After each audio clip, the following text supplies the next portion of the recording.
दोस्तों नमस्कार। राज्यसभा चुनाव में जो कीचड़ उछल रहा है वो भी लगातार फैलता ही जा रहा है।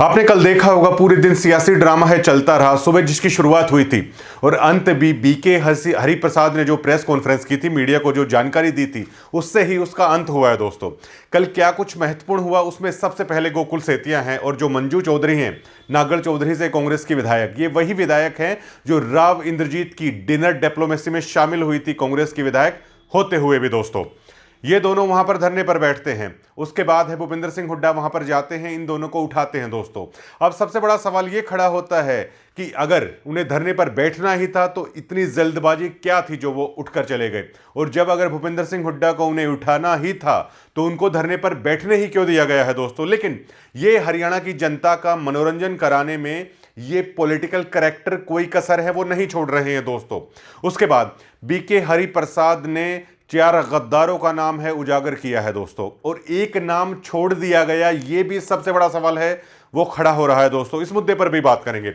और अब से कुछ ही देर बाद कुलदीप वत्स हैं, 2 बजे तकरीबन आज वो हैं प्रेस कॉन्फ्रेंस करने वाले हैं। सोशल मीडिया पर कुलदीप वत्स को लेकर जो चर्चाएं चल रही हैं कि उन्होंने अपना फोन स्विच ऑफ किया हुआ था और वो लगातार जिस तरीके से दीपेंद्र हुड्डा की फोटो अपने फेसबुक पे पोस्ट से उन्हें हटा दी है, तो अटकलों का बाजार गर्म है पूरे जज्जर जिले में कि क्या बादली से कुलदीप वत्स कोई बड़ा धमाका कर सकते हैं। और जैसा कि उन्होंने कहा था कि अब कांग्रेस से उनका मन भर चला है और कांग्रेस से उन्हें कोई फर्क नहीं पड़ता है। दोस्तों तो हर जगह पर यह चर्चा है जज्जर जिले में कि क्या आप कुलदीप वत्स से वो बीजेपी ज्वाइन कर सकते हैं। ये 2 बजे आज कंफर्म हो जाएगा। लेकिन सबसे पहले आखिर 5वां नाम क्यों नहीं लिया गया। दोस्तों 5वां नाम जिसे जर्नैल सिंह का कहा जा रहा है, क्रॉस वोटिंग है उन्होंने की थी, लेकिन इसके पीछे जो कांग्रेस है वो लीपापोती में लगी हुई है। दोस्तों कांग्रेस ये समझ नहीं पा रही है कि डैमेज कंट्रोल आखिरकार इतना ज्यादा हो चला है कि उसे आखिरकार कैसे किया जाए। दोस्तों उड़ीसा में कांग्रेस के जिन 3 विधायकों ने क्रॉस वोटिंग की थी, तत्काल प्रभाव से उनका निलंबन है पार्टी ने जारी कर दिया था। लेकिन हरियाणा में देखिए 5 विधायकों ने क्रॉस वोटिंग की है, लेकिन हरियाणा कांग्रेस के जो प्रभारी हैं बीके हरिप्रसाद, उनकी मजबूरी देखिएगा कि केवल 4 नाम उन्होंने उजागर किए हैं। दोस्तों ये नाम भी उन्होंने उजागर किए हैं जब जनता ने, मीडिया ने लगातार कांग्रेस पार्टी पर दबाव डाला है, और उसके बावजूद गीता बुक्कल ने बहादुरी दिखाते हुए मीडिया के सामने उन नामों का खुलासा कर दिया। गीता बुक्कल ने तो यहां तक कह दिया ये सो कॉल्ड विधायक हैं, यहां से पार्टी के साथ गद्दारी करने के बाद है ये सीएम दफ्तर तक गए हैं। जो रामकिशन गुर्जर हैं उनको गीता बुक्कल की ये बात इतनी अखरी है, उन्होंने अपने पौरुषव को जगाते हुए ये कहा है कि वो एक महिला विधायक को है वो नोटिस जारी करने वाले हैं। रामकिशन गुर्जर, आप ये बताइए कि आपकी विधायक पर, आपकी पत्नी जो विधायक है उन पर आरोप लगे हैं कि उन्होंने अपना जमीर बेच दिया। आप लोगों पर आरोप लग रहे हैं कि आपने हरियाणा की जनता के साथ, पार्टी के साथ गद्दारी की है, लेकिन इसकी बजाय आप अपने पौरुष को मीडिया के सामने झाड़ते हुए एक महिला विधायक के बारे में यह कह रहे हैं कि आप उन्हें नोटिस भेजेंगे, जबकि महिला विधायक की बहादुरी को सैल्यूट करने की बजाय है। यह देखिए कि किस तरीके से ना केवल जो रामकृष्ण गुर्जर हैं वो पीछे पड़े हुए हैं, बल्कि बीके हरिप्रसाद ने यह कहा है कि गीता बुक्कल के पास कोई राइट्स नहीं है made such A comments on this situation. इस सिचुएशन के खिलाफ गीता बुक्कल ने आखिर नामों का है वो खुलासा क्यों किया। दोस्तों इसको लेकर भी जज्जर हल्के की जो जनता है गीता बुक्कल की विधानसभा की, और जो ये जिला है उसमें खासा रोष है वो देखा जा रहा है। दोस्तों क्योंकि गीता बुक्कल इस मामले में पहली ऐसी बहादुर विधायक हैं और पूरा जज्जर जिला उन पर गर्व कर रहा है कि उन्होंने मीडिया के सामने आते हुए उन गद्दारों के नाम का खुलासा कर दिया। लेकिन ये देखिए कांग्रेस पार्टी के हालात ऐसे हैं कि जिन लोगों ने क्रॉस वोटिंग की है उसमें लीपापोती की कोशिशें की जा रही हैं। सो कॉल्ड कारण बताओ नोटिस है वो जारी कर दिया गया है, इसकी बजाय तत्काल प्रभाव से इन लोगों का निलंबन है वो कर जाना चाहिए था। लेकिन जैसे कि 90 डिग्री लगातार कह रहा है कि ये कांग्रेस बिखराव की स्थिति में है, और ये बिखराव इतना ज्यादा हो सकता है, इससे भूपेंद्र सिंह हुड्डा हैं वो बैकफुट पर आ गए हैं। दोस्तों लगातार पार्टी कह रही है उन्होंने क्रॉस वोटिंग की है, लेकिन जिन विधायकों ने क्रॉस वोटिंग की है वो इस तरह रिएक्ट कर रहे हैं कि जैसे उन्होंने कुछ नहीं किया है। वो लगातार मीडिया में चैलेंज कर रहे हैं कि हमने पार्टी के साथ कुछ ऐसा नहीं किया है। दोस्तों इससे हुड्डा परिवार पूरी तरीके से बैकफुट पर है।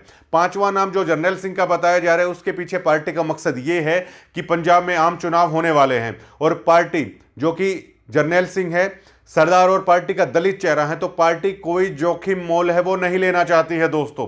ये देखिए आज कांग्रेस के हालात उस जैसे हैं कि जिस जानवर के गले में हड्डी फंस जाती है उसे ना तो खाते बनता है ना तो उगलते बनता है। कुछ ऐसा ही कांग्रेस के साथ है वो हो रहा है। भारी दबाव के बावजूद जब गीता भुक्कल ने सरेआम मीडिया के सामने उन गद्दारों के नाम उजागर किए, उसके बाद कांग्रेस पार्टी मजबूर होती है।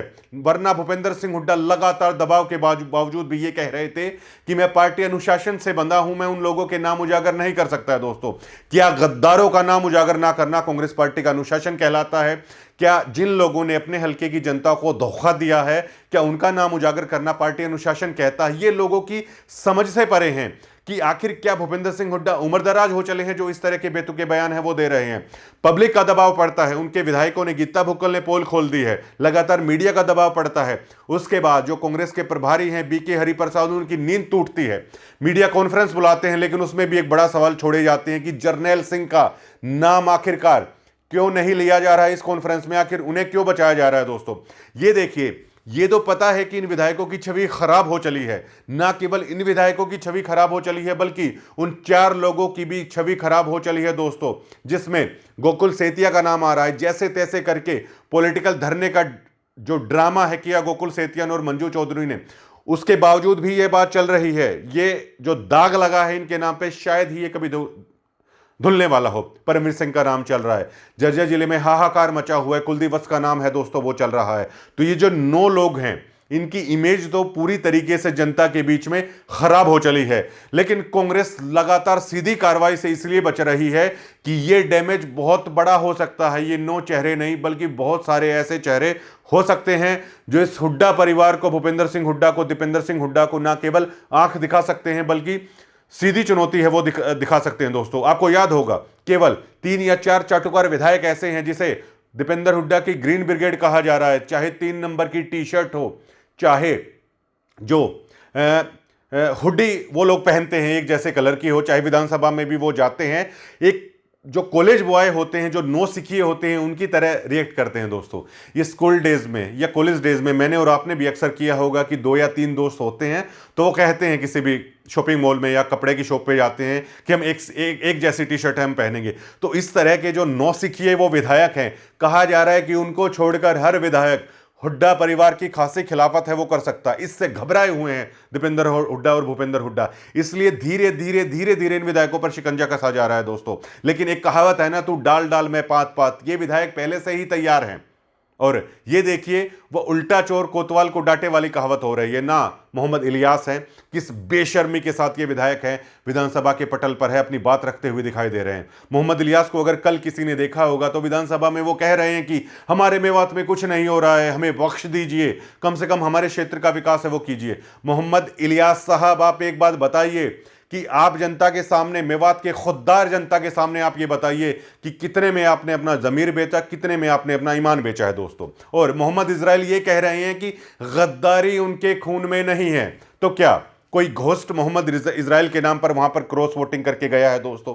क्या कोई मोहम्मद इजराइल का भूत वहां पर आके वोटिंग करके गया है? ये बेशर्मी की पराकाष्ठा है, इंतहा होती है अपने क्षेत्र की जनता को धोखा देने की। दोस्तों, मेवात लगातार पिछड़ा हुआ क्षेत्र है और मेवात के साथ भेदभाव भी होता है विकास के मामले में। लेकिन देखिए, जब मेवात की आवाज उठाने वाले विधायक इस तरह गद्दारी करें तो उस क्षेत्र के हालात हैं, खुदा ही उस क्षेत्र का मालिक है कि वहां पर अब क्या होगा। लेकिन बेशर्म नेताओं की बेशर्मी देखिए, विधानसभा के पटल पर आंख में आंख डालकर लोग हैं, ये लोग ये कह रहे हैं कि हम आज भी अपनी जनता के सच्चे और ईमानदार नुमाइंदे हैं। दोस्तों, रामकृष्ण गुर्जर को यह बताना चाहिए था कि आखिर पार्टी के साथ उन्होंने गद्दारी है वो क्यों की है, उसकी बजाय वो केवल गीता भुक्कल पर अपनी प्रेस कॉन्फ्रेंस को है वो मोड़ते हुए नजर आ रहे हैं। दोस्तों, जर्नैल सिंह पर आखिरकार कब कार्रवाई होगी? क्या पंजाब चुनाव से, इसीलिए पंजाब चुनाव के कारण है जर्नैल सिंह पर कार्रवाई है वो नहीं की जा रही है। दोस्तों, भद पिटी हुई है जनता के बीच में, जनता लगातार सवाल कर रही है। लेकिन हुड्डा परिवार अपनी राजनीतिक साख को बचाने के चक्कर में यहां पर फूक फूक कर कदम रखता हुआ नजर आ रहा है। दोस्तों, दीपेंद्र सिंह हुड्डा नहीं जानते हैं कि आज के दिन कौन विधायक उनके साथ हैं। भूपेंद्र सिंह हुड्डा नहीं जानते हैं कि किसकी वफादारी हरियाणा की राजनीतिक अस्थिरता के चलते, पता नहीं किसकी वफादारी है वो किसकी तरफ है। दोस्तों, और ये सारा कांड जो शीर्ष नेतृत्व था, भूपेंद्र हुड्डा, दीपेंद्र हुड्डा, इस चुनाव की कमान संभाल रहे। दोस्तों, हम पहले दिन से कहते आ रहे हैं कि कांग्रेस के विधायक अपने जो लीडर ऑफ ओपोजिशन है उन्हें उनके ऊपर भरोसा नहीं है दोस्तों। और चाहे कोई भी विधानसभा क्षेत्र वो चाहता है कि राज्य में उसकी भागीदारी है वो होनी चाहिए दोस्तों।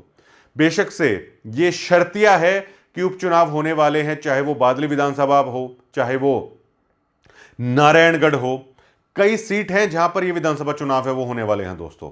और ये देखिए, अगर ये विधायक अब कांग्रेस पार्टी में ही रहते हैं या इनका निलंबन नहीं किया जाता या इस्तीफा ये नहीं देते हैं, तो ये देखिए, ये उन मगरमच्छों के बीच में उस तड़पती हुई मछली के समान हो जाएंगे दोस्तों, जिन्हें हर दिन अब अपमान का घूंट है वो पीना पड़ेगा।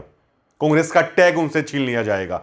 तो ये सारी परिपाटी मेरे और आपके सामने धीरे धीरे निकलकर सामने आती है दोस्तों। ये जो डर्टी खेल होता है राजनीति का, जो ये गंदा चेहरा जो है दोस्तों, इसकी स्क्रिप्ट, इसके डायरेक्टर, इसके प्रोड्यूसर ये पहले से ही तैयार होते हैं। Day by day in political लोगों को पता है कि किस तरह का ड्रामा है आखिरकार आपको करना है। धीरे धीरे लिपापोती की जा रही है हरियाणा में, धीरे धीरे जनता के गुस्से को है शांत करने की कोशिश की जा रही है दोस्तों। लेकिन ये शायद अब इनसे, इनके बूते से भी बाहर की चीज है। अगर इन लोगों को नहीं निकाला जाता है, इन 9 लोगों को नहीं निकाला जाता है दोस्तों, तो आप सोचिएगा ये वो 9 लोग हैं जो कहीं ना कहीं किसी भी तरीके से है वो पर्दे के पीछे बीजेपी के साथ ही साठगांठ मिलाए हुए हैं। तो क्या 2029 में दीपेंद्र सिंह हुड्डा घूम घूम कर पूरे हरियाणा की जनता को यह कह पाएंगे कि ये हमारे चेहरे हैं और बीजेपी को छोड़कर आप इन चेहरे को जिताइए? दोस्तों, ये पॉसिबल नहीं होगा। अगर इन चेहरों पर कार्रवाई होती है तो हुड्डा परिवार की राजनीतिक प्रतिष्ठा खत्म हो जाएगी। बगावत बहुत ज्यादा है। अगर कार्रवाई नहीं होती है तो हुड्डा परिवार या कांग्रेस 2029 की बाजी को दोस्तों केवल इन चंद दिनों के अंदर ही गवा देगी।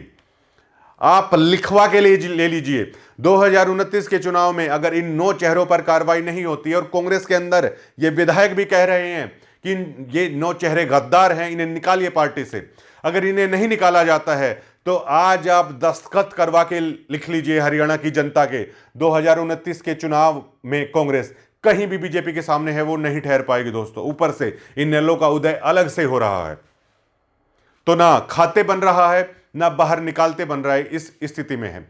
और कुलदीप वत्स से हमारी फोन पर जो बातचीत हुई है उसमें कुलदीप वत्स ने यह कहा है कि अगर 5 लोगों पर कार्रवाई नहीं होती, और जर्नल सेल पर आखिरकार क्यों कार्रवाई नहीं की जा रही है पंजाब चुनाव को लेकर, तो कुलदीप वत्स ने कहा है 90 डिग्री के साथ खास फोन बातचीत में, हमारी काफी देर उनसे बातचीत हुई है, आज कॉन्फ्रेंस भी, उसमें भी वो क्लियर कर देंगे। उन्होंने कहा है कि अगर कार्रवाई नहीं होती है इन 100 कोल्ड लोगों पर तो वो पार्टी से इस्तीफा है वो दे देंगे। कुलदीप वत्स ने यह भी कहा कि वोट जिनके कैंसिल हुए हैं उनका नाम उजागर तो बहुत मुश्किल है, ये तो जो रिटर्निंग ऑफिसर हैं, जो आरओ थे, ये तो उनका गोलमाल है, वो हो सकता है दोस्तों। लेकिन इस बात को जनता मानने के लिए तैयार नहीं है। अब देखिए, जिन विधायकों के ऊपर वो हुआ है कि वोट कैंसिल हो रहे हैं, उसमें गोकुल सेतिया कह रहे हैं कि क्या हम इतने अनपढ़ हैं कि हमें वोट डालना नहीं आता दोस्तों। अब इस क्रोनोलॉजी को आप इस तरीके से समझ सकते हैं।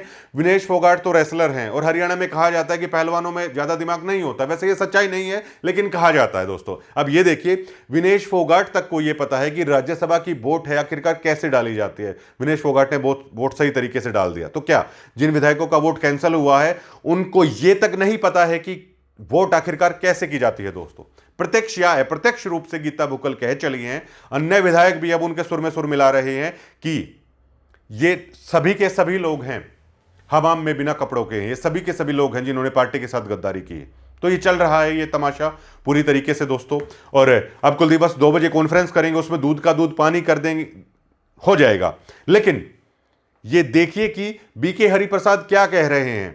गद्दारों को केवल नोटिस दिया जा रहा है, लीपापोती में जुटी हुई है कांग्रेस पार्टी, लेकिन गीता बुक्कल जिन्होंने एक वो किरदार निभाया है, इसमें आयरन लेडी का किरदार निभाया है हरियाणा की जनता के सामने दोस्तों, उनको ये कह रहे हैं बीके हरिप्रसाद कि उनसे पूछा जाएगा कि आखिर उन्होंने ऐसा क्यों किया है दोस्तों, क्या गलत किया है गीता बुक्कल ने। और ये देखिए दोस्तों, अगर गीता बुक्कल के साथ इस तरह का व्यवहार करने की कोशिश की जा रही है पार्टी की दलित महिला नेत्री के साथ, ये कांग्रेस के उस चाल चरित्र को भी है वो दर्शाता है कि ये पार्टी ऊपर से नीचे तक, कुलदीप वत्स ने क्या गलत कहा कि जो भ्रष्टाचारी है, जो पार्टी के साथ सही तरीके से नहीं चलता है, उनकी पार्टी बनकर मात्र रह गई है, जो वफादार है, जो निडर है, उनके पीछे ही ये कांग्रेस पार्टी पड़ जाती है। तो बीके पर हरिप्रसाद ने जो गीता भुक्कल को लेकर किया है दोस्तों, आप देख सकते हैं कि वो पार्टी के चाल और चरित्र को बताने के लिए काफी है। जज्जर हल्के की जनता, जज्जर जिले की जनता फेसबुक पर लिख रही है कि बीके प्रसाद में, हरिप्रसाद में अगर हिम्मत है तो गीता भुक्कल के ऊपर कार्रवाई करके दिखाए। पूरी जज्जर जिले की और हरियाणा की जनता है वो गीता भुक्कल के साथ खड़ी है। लेकिन ये समझ नहीं पा रहे हैं दोस्तों, दीपेंद्र हुड्डा जैसे माहिर सियासी राजनेता भी समझ नहीं पा रहे हैं कि इतनी जगह से इनका पाइप पंचर हो चला है कि एक जगह को ये रोकने की कोशिश करते हैं, दूसरी जगह से वो पंचर फूट पड़ता है। इनको समझ नहीं आ रहा है कि ये जो रायता फैल रहा है आखिर इसको कैसे समेटा जाए। दोस्तों, ये समय के आने वाले गर्भ में है कि ये बिखराव कहां तक होता है, किस कदर होता है, और ये रायता जो फैला है ये कहां जाकर थमने का नाम लेगा। दोस्तों, आप देखते रहिए लगातार 90 डिग्री पे। और आज कुलदीप वत्स की प्रेस कॉन्फ्रेंस पे खास ध्यान है, वो रहेगा कि वो या रहेंगे या वो पार्टी को टाटा बाय बाय कर देंगे, जबकि पूरी संभावना ये हमें लगता नहीं है कि कुलदीप वत्स कोई समझौते के मूड में है। धन्यवाद।